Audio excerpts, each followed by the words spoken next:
The jaw remembers, clenching down on emotional pain like it's the toughest piece of dried mango you've ever met in your life. How trauma is stored in the jaw. Your jaw, the bouncer that never goes home. When someone more powerful than you puts you down, do you say something? Do you speak up and stand up for yourself? When that person is in charge of your paycheck or your grades, do you insult them back or keep your mouth shut? When someone who has a quicker wit and a sharper tongue sends some personal snark your way, do you even know how to snap back? If the answer is no to any of these questions, then you might be able to relate to today's topic, jaw tension. Maybe it was the teacher who humiliated you in front of the class and you sat there, jaw clenched, staring at your desk, swallowing the tears and the rage. Or the partner who criticized everything you said until you learned it was safer to just not say anything. The jaw remembers every word you swallowed, every scream you held back, every fuck you never got to say. Your jaw is not your enemy. It's trying to protect you. It learned that speaking up equals danger and silence equals safety. So it locked down to keep you safe. That tension, it's a bodyguard that never clocked out. Even now, years after you left that job, that relationship, that house, your jaw is still standing guard, waiting for the next threat. Apparently, everyone's throat has been holding secrets. In my last post, I wrote about how trauma is stored in the voice, and how, if you listen carefully, you can hear the years of fear and trauma in their pitch, pacing, and even cadence. I gotta tell you, that was the most popular article I have ever written in my life. Never have I received so much interest in anything I have ever posted online. Seriously.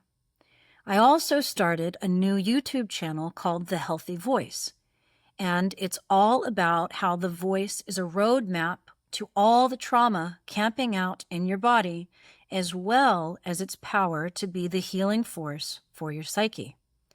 Seems I struck a nerve, because that first video I posted was also received in far more abundance than any video I have ever posted. So I think we'll continue down this little rabbit hole, if you guys don't mind. Let's talk about jaw tension. Technique can't fix what childhood broke. As a singer, this is one of my greatest enemies and the bane of the voice teacher's existence. As a voice teacher, I see jaw tension destroy voices every day. When your jaw is locked, your voice can't resonate. Your sound gets trapped, your range shrinks, you can't access certain notes or tones. But here's what most voice teachers miss. Telling someone to just relax your jaw doesn't work when that jaw is holding 20 years of unspoken rage. You cannot technique your way out of trauma. You have to address what the jaw is holding first. I can recall my own teacher's exasperation at my jaw's refusal to budge. What was I supposed to do? How did she think getting frustrated would help? In her defense, she had no training at all in trauma, psychology, or even the emotional physiology connection. How could she know my tight jaw was a result of being consistently put down and told to shut up for as far back as I could remember? How could she know that my jaw was doing exactly what it was trained to do, keep me quiet and keep me safe? It wasn't until I had gone through so many trainings myself that I understood what prevented me from relaxing in those lessons. Your body, the world's most honest historian. The idea that past trauma lives quite literally within the body is still a new concept for Western minds to grapple with. People like Dr. Gabor Mate, Dr. Peter Levine, and Bessel van der Kolk have done revolutionary work to bring this awareness to the people who need it the most. If you don't know their work, I highly recommend starting with some of their lectures on YouTube.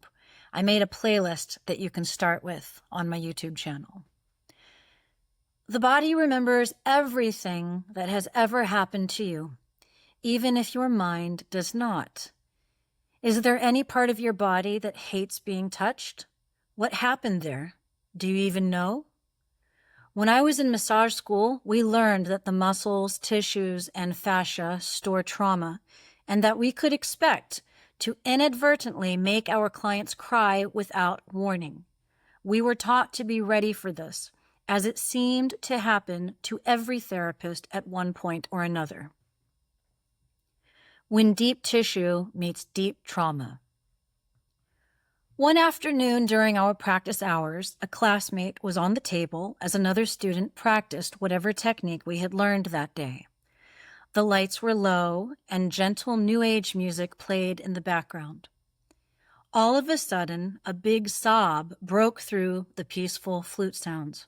All of us looked up in surprise. The crying girl on the table had been in the prone position, face down, and suddenly she propped herself up and looked shocked as tears were pouring down her face. After a brief moment of collecting herself, she apologized to everyone and said she had no idea what had just happened. But we knew we had just witnessed our first example of a client being spontaneously triggered by physical touch. Wherever the student therapist had pressed on had been storing some deep psychological wound. In case you're wondering, it was her back. We would learn that day that many people store trauma in their backs, especially the upper back.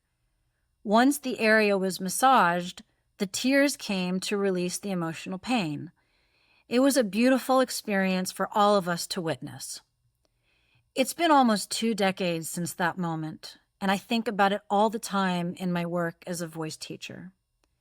Thankfully, I have had a lot of time to learn about the various ways trauma can lodge itself in the body, creating chronic tension that doesn't seem to make sense to your doctor. But if you think about it, you can start to solve the mystery yourself. Joy, the only emotion that doesn't wreck your face. It's easy to diagnose a problem. Just learn to identify physiological patterns that relate to various emotional responses. For today, let's focus on the jaw. I will address other parts of the body in future articles. We have to focus on negative emotional responses because those are the ones that cause tension. When you're happy, your body is relaxed. Therefore, we can eliminate happiness as a cause of your jaw pain. Now, try to remember the last time you were in a situation where someone held power over you and they were not nice about it. Remember the disrespect they showed you and how you believed it was better to just suck it up and go along. Really feel that memory. What happens to your mouth when you think of that? Your teeth and your jaw, the muscles in your face. Do you feel that clamping down as if you are doing everything you can to keep quiet, even though every part of you wants to tell this person to go to hell? Now imagine you are a child and you have a parent who treats you this way. Most of us live with our parents for a minimum of 18 years, and even beyond that, parents continue to have a power over us even into our older years. How many times have you had to clamp your jaw shut in order to avoid getting into more trouble with the powerful parent? Maybe the jaw tension didn't show up until you were older and your parents were amazing. Is there someone else in your life who could have put you in this position? A boss or a romantic partner or an abusive friend? The truth is, it doesn't take long for tension to build up and become chronic pain. So the problem could be spurred on by a new situation in your life. Whatever the cause is, you can start to heal yourself by stretching your jaw and massaging your face. Does your jaw need an exorcism? A checklist. How do you know if your jaw is holding trauma? Here are some signs. You grind your teeth at night. You wake up with headaches. Your jaw clicks or pops. You have TMJ pain. You can't open your mouth fully. You clench without realizing it. The dentist says your teeth are wearing down. Facial tension or pain. Difficulty chewing. You hold your breath when stressed. Now let's do an exercise to help work out some of the tension. It's easy to do anywhere. Stretching away decades of yes, sir. A gentle note. If you've been holding trauma in your jaw for years, releasing it can bring up emotion. You might cry. You might get angry. This is normal. This is good. The emotion wants to move through. Let it. If it feels overwhelming, go slower. You don't have to do all the exercises at once. Honor your pace. Open up your mouth as big as you can and feel the muscles stretch. Move your jaw side to side. Then, relax your face and use your hands to gently massage the masseter muscle, which connects your jaw to your cheekbones. For those listening to this on YouTube, I will link to the demonstration video in the description below. Your jaw kept the receipts. Time to shred them. In my experience, you can start to heal some of the trauma by doing this regularly. The ultimate goal is to learn how to speak up for yourself always and no matter what. But in the meantime, you can start to build your courage by giving that tension an eviction notice by doing these exercises daily. The jaw held your silence to keep you safe, but you're not in that situation anymore. You survived. Now it's time to teach your jaw and yourself that it's safe to open, safe to speak, safe to take up space with your voice. Your jaw remembers the pain. Let it also remember the healing. Here's your assignment. Begin to do the jaw stretch exercise as well as the massage technique every day. You can do this when you're waiting for an online meeting to begin or in bed before starting your day. I like to do them first thing in the morning as well as before I sing. Journal prompt. Can you remember a time when someone overpowered you to the point where you couldn't or wouldn't speak your truth in return? A time when someone was so intimidating, you believed it would be safer to just shut up rather than deal with the consequences of expressing your true feelings? How did it make you feel in your body? How do you feel in your body right now as you recall that memory? Write it all down. You have to take down as much information as you can remember. Then start to notice when your body reacts that same way today. What situations trigger this jaw-clenching response? What people make you feel like you can't speak the truth? Write about that too. Keep investigating. Your body knows the truth, but it's up to you to find it. If this helped you, subscribe so you don't miss out. I'm on a mission to help others find their true voice, heal their trauma, and share what I've learned as a massage therapist, raw food nutrition educator, social worker, and classical singer.